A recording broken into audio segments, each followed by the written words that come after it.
everyone, and welcome back to another Road to Tier 10 WoT Tanks PlayStation 4 episode with me, Ben. Welcome. We are the Beard Guys, and today we have progressed on from the mighty Panzer 38T, and we're on to the Panzer 38T NA. Admittedly, not a huge jump, but we have progressed. We're on to Tier 4. If you caught the previous episode, you will have seen the 38T in action, and now we are on to the 38NA. It's pretty much the same, slightly upgraded, and I've got a couple of replays to bring you. But just before we jump into those, I made a promise last episode that I would share with you my excellent crew name that I got on this German line, and well, here it is. I've got Rupert Assman, and it's the first Assman that I've got on World of Tanks. I'm pretty pleased about that. It's a pretty good name. Of all the stupid names that I've had on World of Tanks, I think Rupert Assman probably tops it. There were some pretty good ones left in the comments of the video as well. One guy said he had Porrick O'Callaghan, said he had a crew name called Lutz Butts. That's an absolute gem. I'd love to see a screenshot of that, see if that's actually true, but it's certainly good. We had Prince Fish that Oliver Harvey threw out there. Excellent name. And what was the other one that was really good? Oh, I can't find it now, but it was Woody Cocker. There we go, Woody Cocker. That is a good one. What do you reckon? American? English? I don't know. Some of them, a lot of the English names don't sound very English, and a lot of the American ones don't sound very American. Anyway, let's jump in. So here we go, first battle. So we're on port. Like I said, I've got two games to bring you today. This one's a bit of a crazy sort of YOLO one, but I thought I'd throw up anyway. And then the second one's a bit more exciting and a little bit more damage done. But yeah. So port's not a map that I'm really a huge fan of. I didn't really like it when it used to be in the game, and then it's been brought back now on Xbox One. Still not really a huge fan of it. I find the railway tracks are an absolute pain in the arse to drive over, and it's just generally, I don't know, it's just kind of a weird one, and it just always just seems to be chaos unless you're in a pretty good tier tank. It's just chaos. So when I get on maps I don't tend to put in as much effort. I thought I'd come and sit here and wait for someone to drive over the bridge like a nutter, like that, and put a shot into them.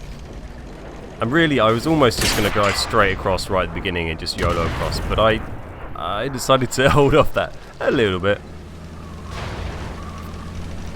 But here we go. We're going to go for the craze charge. I mean, we're still in Tier 4 games. Like I said in the previous episode, I don't really take these low tier games too seriously. Just trying to drive around, dish out a little bit of damage and get some XP. If you're running a premium account, it really doesn't take many games to grind up through Tiers 3 and 4. Tier 5 starts to slow down a little bit. So there's a Matilda. That's going to be pretty tough for me to pen, so I'm not going to worry about trying to duke out with him. What I can do is drive around behind this guy and miss two seemingly very, very easy shots with a bit of auto aim. But the poor little 38T, the previous tank in the line from this one, didn't have a clue what was going on, and he is taken down. So I'm already pretty satisfied that amount of damage for this low tier game. If we win, that'll be a decent chunk of XP, and that will help me on my way. And it looks like our team's doing pretty well as well. So I'm going to keep up the charging enthusiasm that I'm working on here. We've got the artillery. I'm going to go for this guy. Decide not to drive out in case he'll blap me, and then I just think, screw it, I'll go for it. See if he misses, and hope he can't one-shot me, which he probably could have. Thankfully he missed. That's some more damage in the bag. So shooting on the move doesn't seem to be the one for this tank. Although, to be fair, I still have a pretty crappy crew on it. Rupert Assman has not been trained up too high yet. I'm just trying to get round the non-gun side of this M3 Lee and dodge this Stug 3 to shoot at me as well. I'm a little bit in the thick of it now, but I feel like I'm helping out by throwing some chaos into the ranks of the enemy here. That's usually my excuse when I'm driving like a maniac, not really doing anything useful. I hit by another M3 Lee and shot in the back by the other one. Double M3 Lee action. there you go, that's round 1, and I'm just going to skip on to the end of battle results and just show you that very quickly, and we'll move on to the next round. So there we go, we did actually win that one. It was a little bit tight, but thanks to some pretty generous ops and a double, we ended up getting a ridiculous amount of XP for that for a low tier game. We got 5,340 XP and a sort of tiny amount of silver. But yeah, 5k XP from 360 damage and just a little bit blocked. I'll take that, that's nice. Guess a little bit of spotting helped as well. But anyway, that was the less exciting of the two. So let's, well, for as exciting as tier 3 games ever get, or tier 4 rather. Yeah, so let's jump into the next round and we'll have a look at that one. So here we are on Lakeville.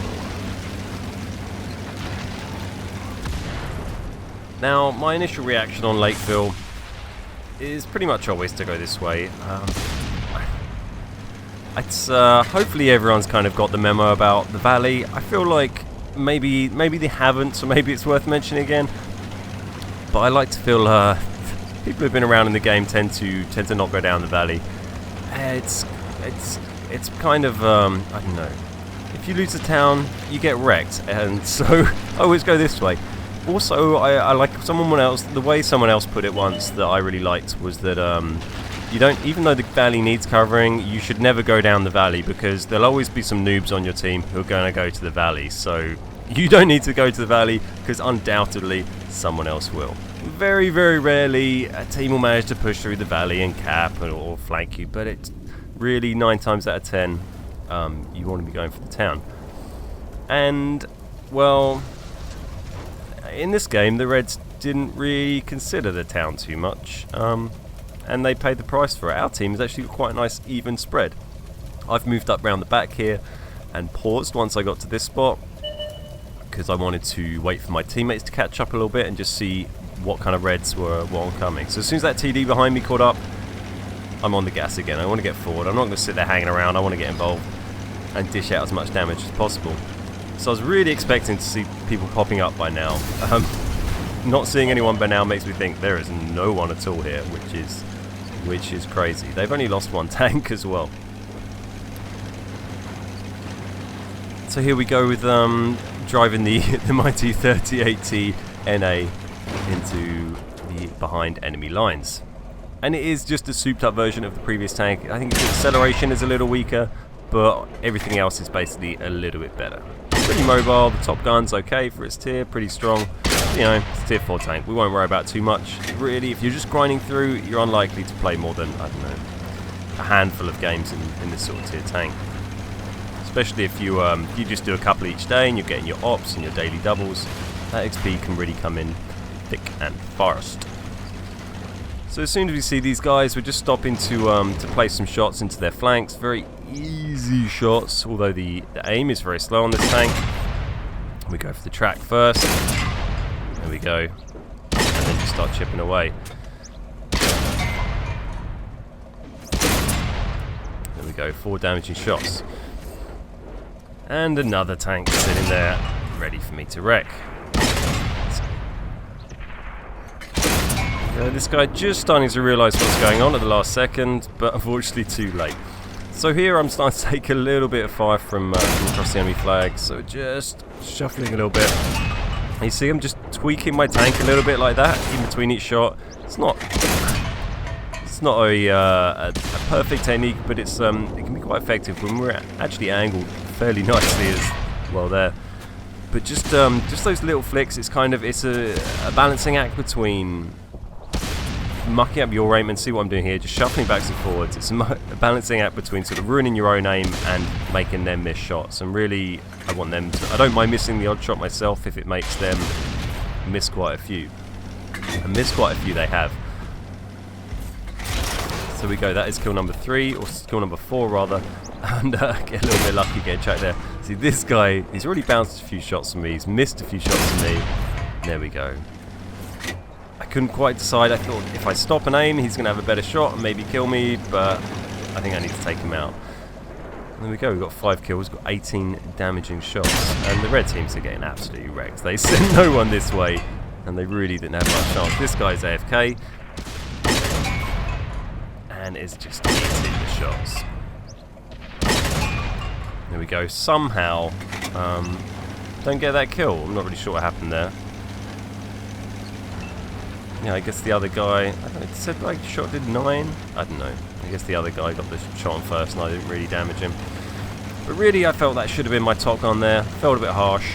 And then I make a rash decision. But, you know, no regrets. I think it was worth it. It was totally the right thing to do. If you know me, if you watch some videos, well, you know, what would you do? There you go. Kind of forgot quite how low my health was. And that he was a bit of a bigger tank than me. But we did do 70 odd damage, so it added up. So I didn't quite get the top gun. Did get 22 damage shots. So not a bad performance from Rupert Assman. I'm pretty pleased with the performance by the Assman there. GG. And it's actually quite a nice chunk of XP. It's one of those rounds where these sometimes happen in these low tier games where the other team just like fails completely and you can just drive around just doing what the hell you want and just getting damaged left, right and centre. And there we go, we've even capped out to save waiting around for that last guy to get killed, just for you guys. So here we go, the post-battle results screen, and I got a trophy on my lovely new PS4. We go, we've got high caliber, lovely medal to get, one of my favourite ones to get, Mastery 99%, which I think is my first Mastery 99% on the PS4. I've only played about 3 different tanks, so not too surprising, but 1400 damage in a tier 4 game, 330 blocked, Mastery, high caliber, 40 grand in silver, and 3000 XP. I'm very, very pleased with that. I think that's pretty good. I don't feel that really challenged me too much. They certainly didn't challenge me. Like I said, it was them failing more than me being great. But there you go, 12, nearly 1300 base as well. That tier is very, very respectable. But whilst I didn't have to do anything particularly crazy in that round, I think it can really pay off by just playing. I don't know, but knowing when the enemy is failing completely and knowing when to play super aggressively to really make the most of that situation and get the most damage and get the most XP to get you through those tank lines and up to your desired choice of tank a bit quicker. And for me, that's going to be the E100, which hopefully I'll get by, I don't know, Tank Fest maybe. I think that's a good goal. Get the E100 by Tank Fest. It's what's that? June, July, Glastonbury weekend. Yeah, we'll see. It gives me a few months. Anyway, nice one. Well, that's it for today. Hope you enjoyed the video. There's going to be plenty more of these. I'm going to go crazy playing WoT Tanks at PlayStation 4 over the next few weeks and hopefully churn out quite a few of these. So drop a like and a comment on the video if you enjoyed it. If you've got any more silly crew names, let me know. I was having a good laugh at Woody Cocker and the rest that were shared on the last video, so do let me know. Nice one. Alright, well, thank you very much for watching. My name's Ben, we're the Beard Guys, and I'll see you next time.